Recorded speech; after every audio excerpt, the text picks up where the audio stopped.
Good morning, all. My name is Leanne Gavilio from MWR, and I'd like to thank you for coming here today to this morning's Remembrance.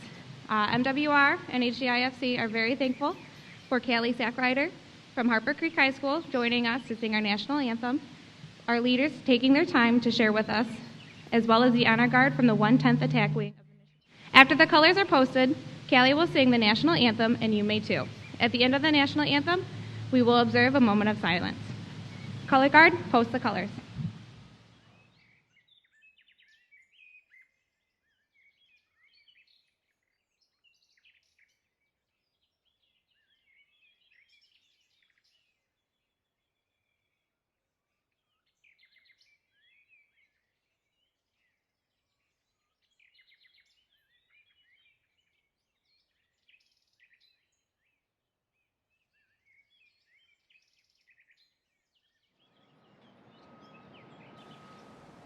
Oh, say, can you see by the dawn's early light what so proudly we hailed at the twilight's last gleaming, whose broad stripes and bright stars through the perilous fight o'er the ramparts we watched were so gallantly streaming, and the rockets regular, the bombs bursting in air, gave proof through the night that our flag was still there.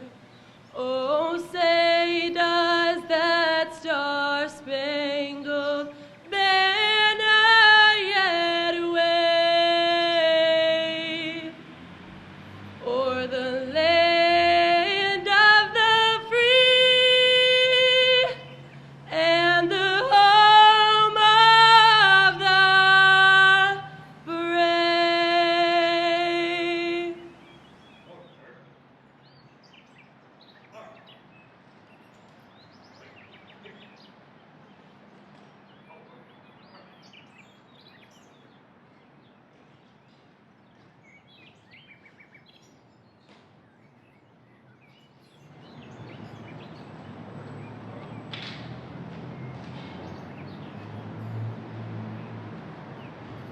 And now a moment of silence.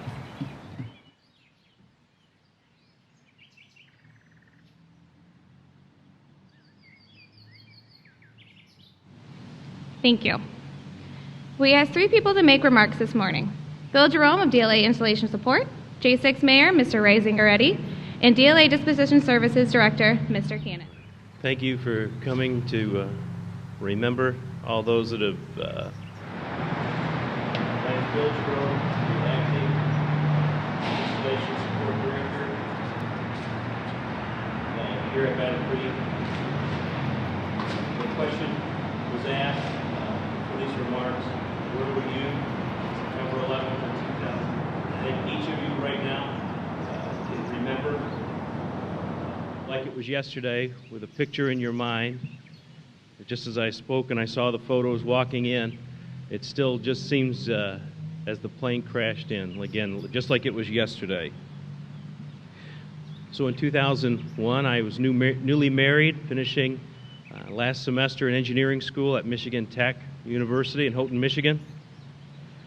I was in the computer lab doing work like all computer nerds and engineers do, when people came in and screamed and yelled and told us to run outside, and we all ran and looked at the computer monitors. We watched in horror as the second plane hit. We stood for what seemed like hours, staring and not knowing what to do. I'm sure like many of you, wherever you were.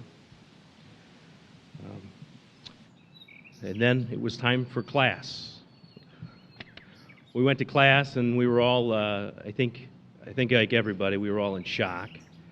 And we stood there, and a mentor of mine, professor, he walked in and he he could see all of us were not listening, and he stopped, and he spoke, and he said, he told us that each of us was going to do something with this. This is not the end. He spoke and gave us a lot of words of encouragement. He said, you know, Michigan Tech, you're one of the only people that will actually come to school on a day like this. Most people were home, as they should be. But he pretty much gave us our own mission. He changed from professor to leader, and I always remember that. Again, those were words of encouragement that meant a lot to me.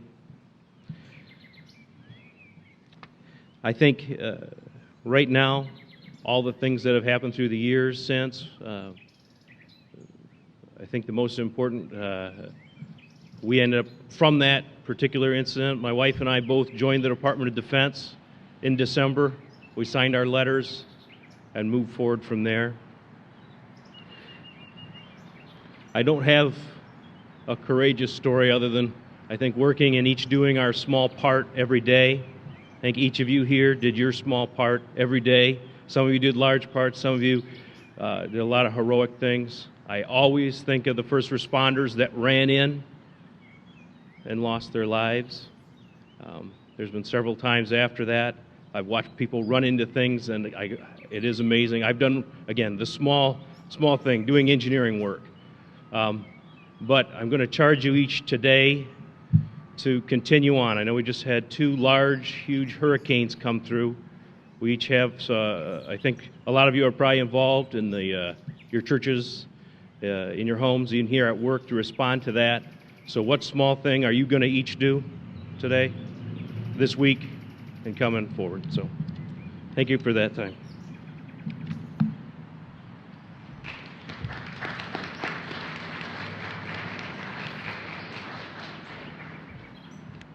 Thank you, Mr. Jerome. And up next, Mr. Zingaretti. Good morning, everyone. Normally I have notes or prepared remarks that I like to use so I stay on track and I don't keep everybody too long, but I was asked to share my experiences that day, and I don't need any notes, I don't need any remarks. I can remember it like it was yesterday, and I'm sure that's the same for all of you. I was attending the DLA Customer Support Representative Conference. It was in downtown Jacksonville, Florida. I remember that morning getting up, getting ready for the day, getting ready to start the conference. And as I was leaving the hotel room, the last thing I heard on the news was that a small plane had hit the World Trade Center. And I remember thinking in my haste to get downstairs and get ready, like, well, that was interesting. I wonder what that's about. By the time I got downstairs, the information started to become more clear. And then the focus turned to what do we do about the conference? What do we do? Do we press forward? Everyone was just kind of feeling their way through it. We were reaching back to DLA headquarters. And I'll never forget, someone said they tried to reach DLA headquarters and they weren't there. And that sent a chill up my spine because I didn't know what that meant at the time. But what it really meant was they were evacuated. So in terms of change and what we've seen, it was an immediate thing. That afternoon, and we did cancel the conference, and everybody's focus turned to how could they get back to their duty location, how could they get back to their families as quickly as possible, which was a challenge in those few days.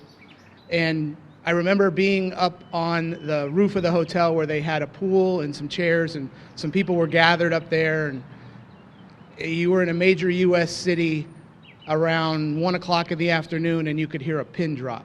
There was no noise.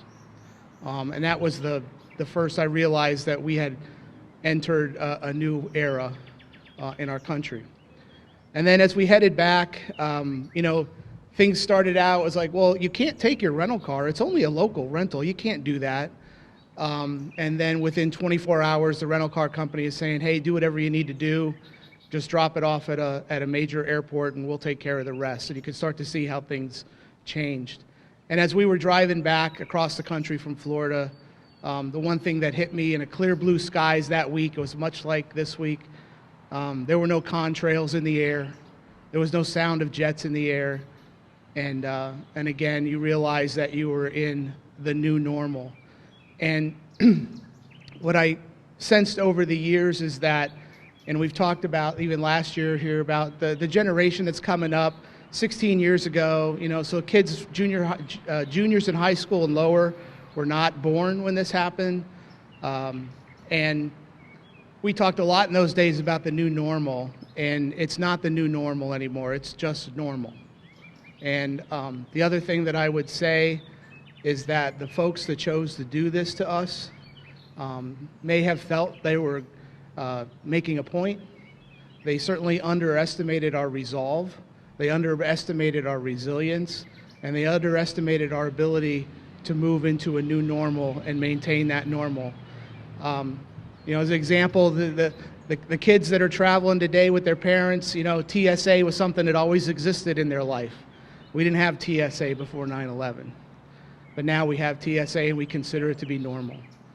So I'd ask all to reflect today kind of on the new normal, how we support everything that's happened since then, everything that's going to happen going forward, the ability for us to have the resolve to hold those accountable for their actions is in no small part based on what you all do for the Defense Logistics Agency and the Department of Defense.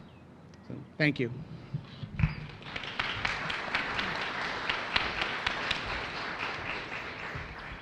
Thank you, Mr. Zingaretti. Mr. Cannon.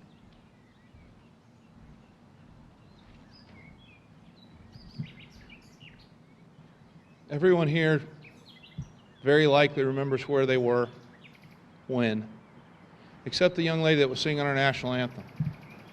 She's a student at Harper Creek High School. She was probably about the same age I was when President Kennedy was assassinated. That was a defining moment for my parents' generation. They all remember. My mom is 95 years old and remembers where she was when. Not when 9/11 happened, when JFK was killed. So as Ray said, a good chunk of our population, this is just the way it is. It's always been like this. But it wasn't for me. On September 11th, 2001, I was a brand new squadron commander at Pope Air Force Base, leading a supply squadron. In a staff meeting, early in the morning, getting things kind of ready to go for the day, trying to figure out how I was going to guide this squadron where I thought it needed to go, and all that changed. Secretary came and said, "Sir, you have to come see this," and pulled me out of a staff meeting. Within about probably 15 minutes, about 50 of the 250 squadron members were gathered around the TV with me, just watching the events unfold. Young airmen coming in from the warehouse, young lieutenants and senior NCOs coming down the hall from the offices, standing around looking at the TV, and then as there was kind of a break and a lull, after about an hour or so, the room got quiet as it is out here, and somebody looked at me and said, "Sir, what do we do now?" That's a hard question to answer, because I really didn't know. I was asking the same question myself, but I had a whole squadron of people looking at me for an answer. What I think was probably a defining moment in my career was I said, we do what we're trained to do. First, we do a recall and we make sure all our people are safe, that their families are accounted for, then we get to work. We're at Pope Air Force Base. Fort Bragg's home of the 82nd Airborne, and they're getting ready to go somewhere. I don't know when, I don't know where, but it's going to be soon, and it's going to be devastating, and we've got to get them out of town. And then we need to be ready to follow them. And oh, by the way, you're going to have to probably do this without me, because in about 5 minutes I will probably be called to the battle staff. And then that's exactly what we did. We prepared the wing for deployment, made sure all the mobility gear was ready to go, and then we broke into what is now the new normal. We deployed. I'd been in the Air Force exactly 20 years, almost to the day. 2 weeks shy of 20 years. I had never deployed. In the 13 years I served in the uniform since then, I deployed 6 times. It's the new normal. Airmen you see before you, I guarantee you they've all deployed. Most of them more than once. and their citizen soldiers. Our active duty members have all deployed multiple times.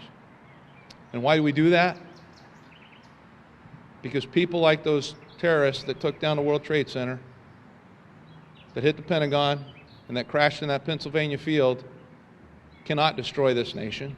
The attacks of 9/11 and the extended conflict has tested our nation, our armed forces, each civilian organization, and everyone here today. And we've decided to defend freedom.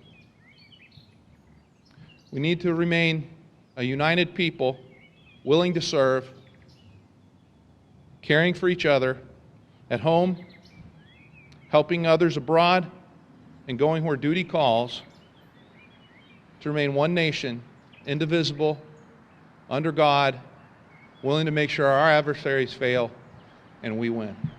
Thank you.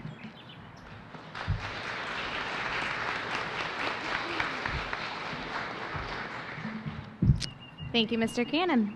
Ladies and gentlemen, we'll now end this ceremony with the retirement of the colors. Color guard, retire the colors.